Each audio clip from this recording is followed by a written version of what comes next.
Frustrated in his efforts to sever the Macon and Western Rail Line, Sherman escalated his bombardment of Atlanta in an attempt to further erode Southern morale.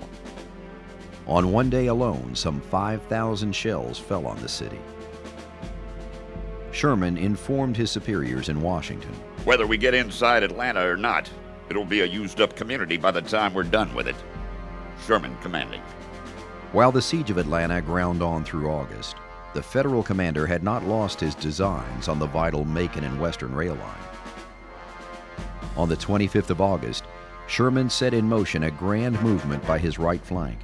Howard's entire army and two of Thomas's corps marched on a broad arc to the west and south to join Schofield's in a three-pronged attack on the rail line.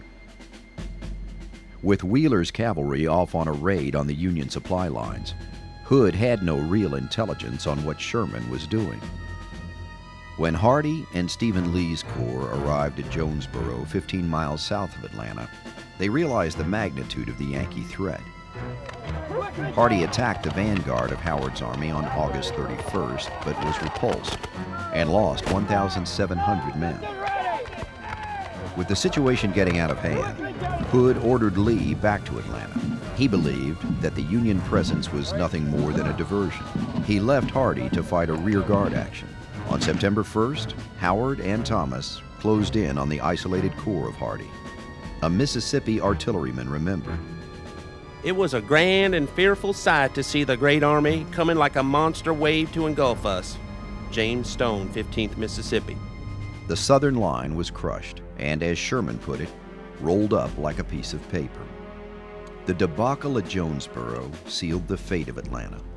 General Hood ordered Lee's corps to retrace its steps southward to link up with Hardee, while Stuart's corps pulled out to Lovejoy Station.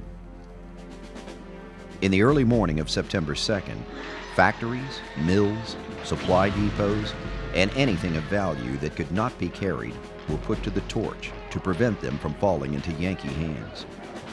When trainloads of ammunition were detonated by the flames, the city shook like it was hit by an earthquake. This day witnesses the downfall of the hopes of the citizens of Atlanta.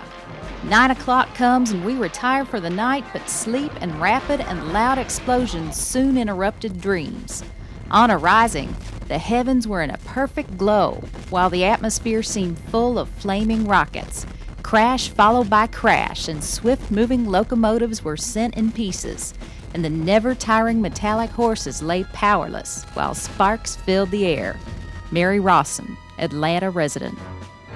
By late afternoon, the only Confederates left in the city were those too severely wounded to leave. As a pale smoke hung over it, the Union Army entered that war-ravished city. While regimental bands played the Stars and Stripes, Sherman wired the president, "So Atlanta is ours and fairly won."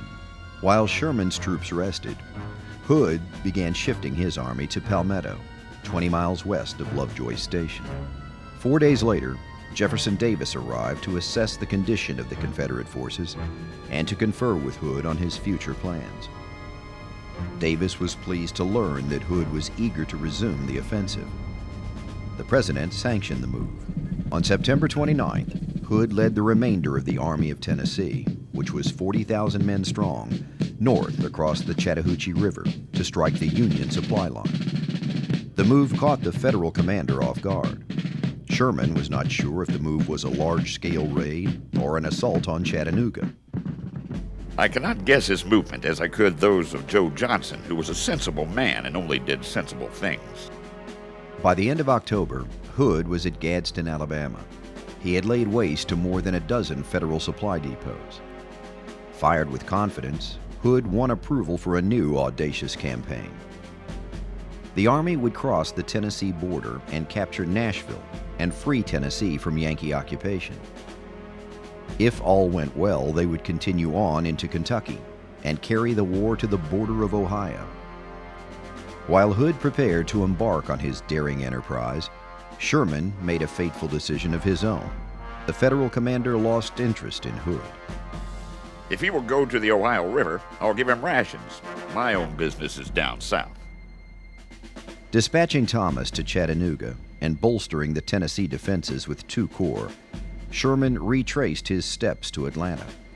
While Grant sat outside Petersburg, Sherman planned to undertake a thrust at the very heart of the Confederacy and cross Georgia to the Atlantic Ocean. I can make this march and make Georgia howl. For Southerners, the fate of Atlanta seemed an ominous portent of still greater tragedy. The war entered a grim new phase in which the future of the Confederacy seemed more hopeless than ever before.